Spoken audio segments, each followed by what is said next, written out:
Welcome to Silent Brushstrokes. Today I'm going to show you how I download and print my reference photos to use in artwork. I'll include a link in the description below for how I transfer any photo onto a piece of watercolor paper or any art paper. I'll share how I use Microsoft PowerPoint to convert my image to black and white, how I change the values, how you can crop or enlarge the image if you want something larger than a regular sheet of printer paper. Now, I'll admit, I'm an artist and I'm not very tech savvy by nature, so I designed this video for the absolute beginner. And I'm using Microsoft PowerPoint because it's a program most people already have on their computers. Let's go ahead and get started.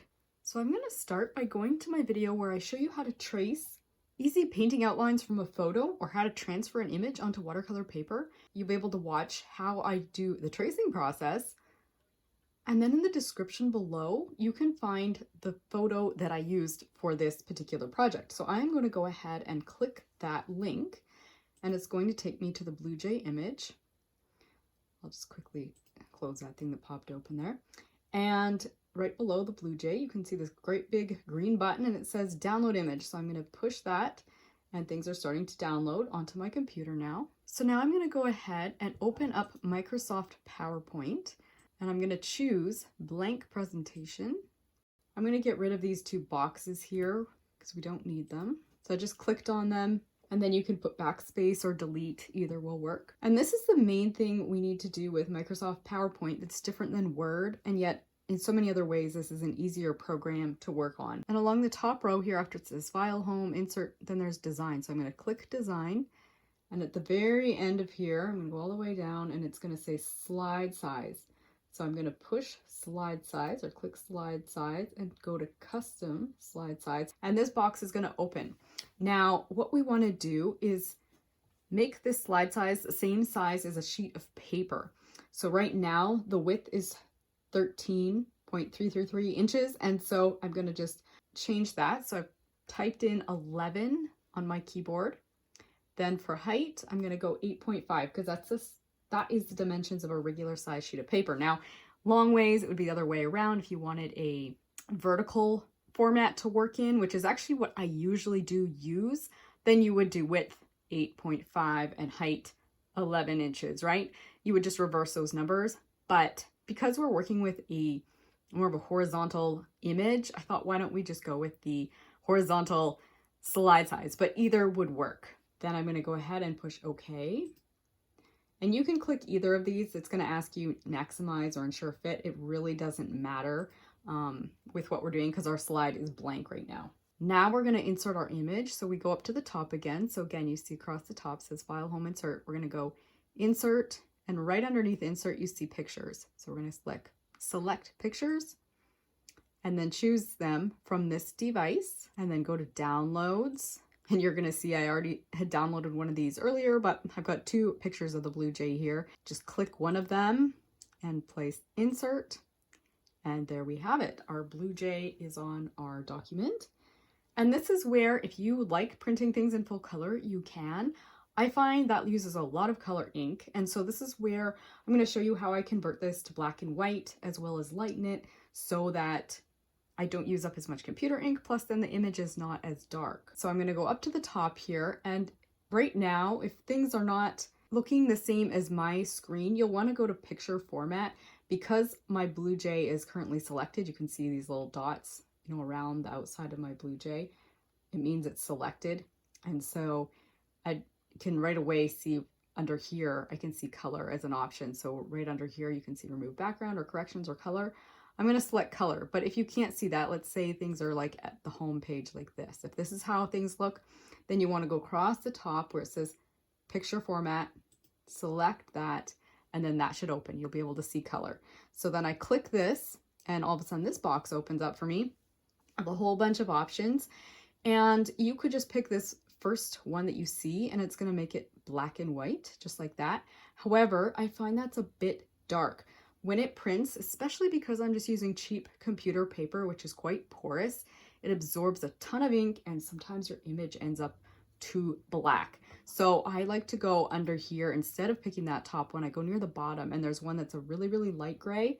And if I go over a few more, you can see there's a blue and an orange. I don't pick those. This middle gray at the bottom is a nice medium gray. and it will probably be the best one for printing, but you're going to want to see based on what paper you're using and what your printer prints like. You might need to go a bit darker, you might be able to go a bit lighter.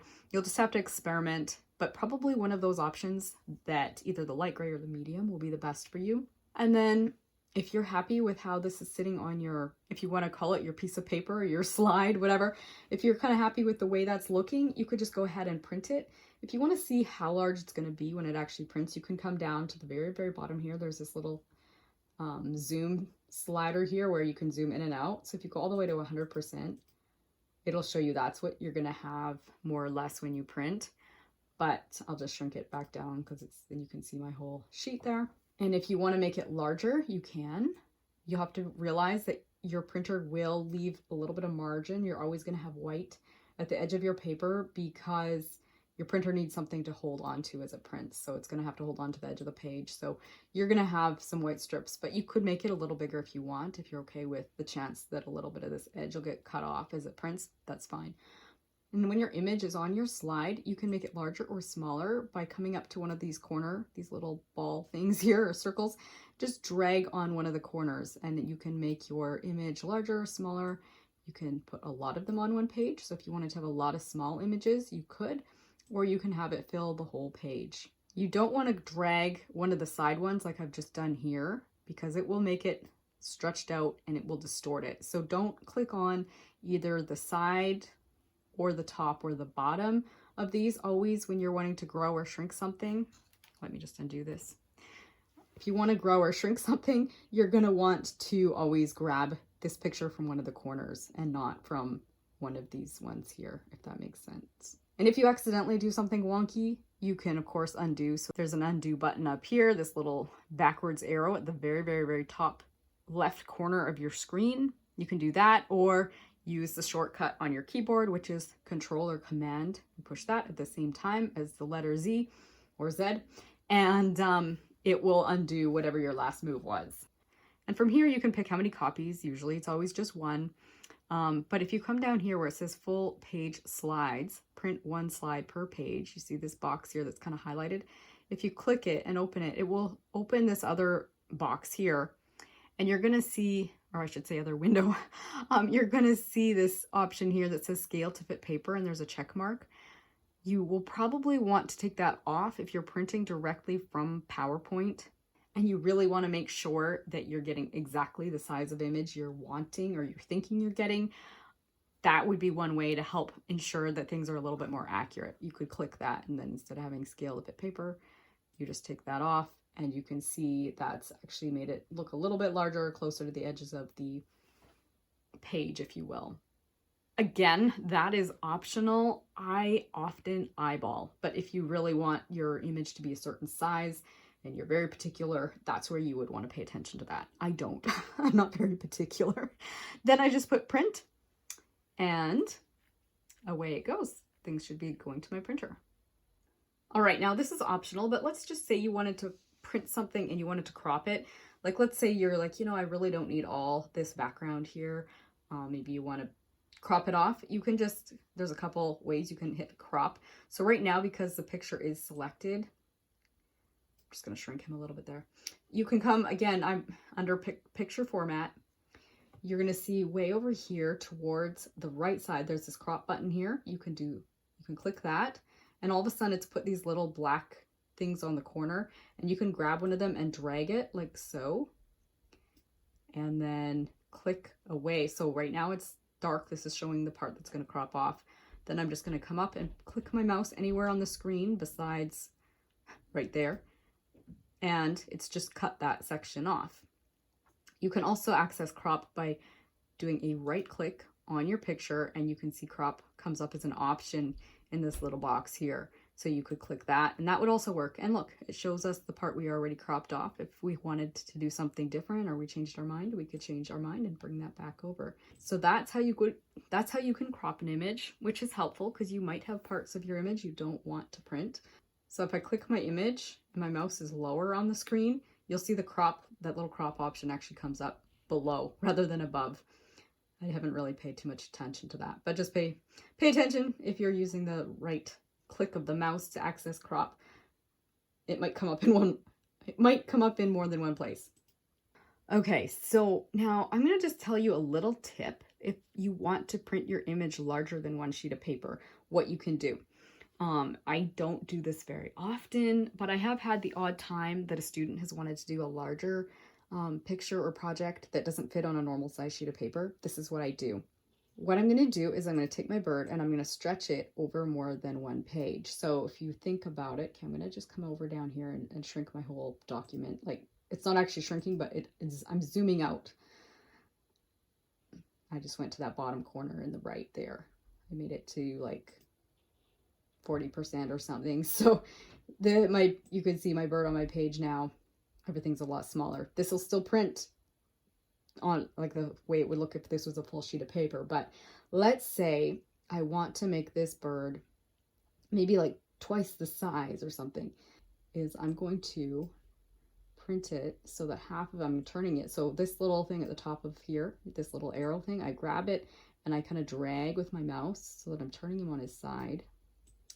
And I'm going to bring him down here, and I'm going to end up stretching this over more than one page. So you can see now that this bird is definitely going to print larger than one paper is going to give it space for. If you look over in this little thumbnail here where you can see, this is kind of what things look like when it's cropped off. Let me just enlarge that for you so you can see. So that's what we have. So this is what we're going to do, is we're going to duplicate this slide. So I'm going to do that by putting my mouse on this little slide here, the side. I'm going to right click, and then I'm going to come down here and it's going to give me options. And one of them is duplicate slide. So I'm going to pick that, and boom, now we have two slides that are identical. So I'm going to come to the bottom slide and I'm going to click my picture now. So it's looking like it's identical, but I'm going to slide it all the way up my picture so that you can only see the other half of it. And so now if you look in the picture, you can see I'm going to have a bit of overlap because there's that section of the bird. I can tell based on where that little dent is there that I have overlap, which is what I'd rather have when it prints. I'd rather have a little bit of the same part of the picture on both pages than to be missing a piece of the bird. I'd rather have a duplicate area that I can overlap. So then what I would do is I would print both slides, and then I would use, once I've got it printed, then I would use tape, and I would actually I would tape these two pieces of paper together, and then I would have a larger image to work with. Now you want to make sure you duplicate things after you enlarge it so that these are both like enlarged at the same percentage, right? You don't want to do it where, let's say if I had done this, you don't want to do this. I'll show you what not to do. I'm going to delete that bottom slide for a minute. Let's say I duplicate it before I've enlarged it. So let's just say the bird is, not big yet. And I duplicate my slide. So I've got two of these birds. Let's go to slide 1 now. So at the top, I'm going to enlarge him like I kind of had before, lay him out the way I want him. And then come to the bottom one and enlarge it. There's a chance that by doing that, these are not exactly the same. You can actually see if you compare the margins on both of these. This one has more margin on the bottom than the top one does, or slide 1. Slide 1 has a slightly larger picture than slide 2. And if you're not careful, and you could end up printing it where both pictures are a little bit different in size, and then that will be really awkward to try and tape it together. It won't work because part of the bird will be smaller than the other. So always, always, always enlarge it before you duplicate your slide, and then don't change the size of it any more. Don't drag it at all in terms of like pulling those corners. Don't do that. You can move the whole picture, but don't pull on the corners anymore.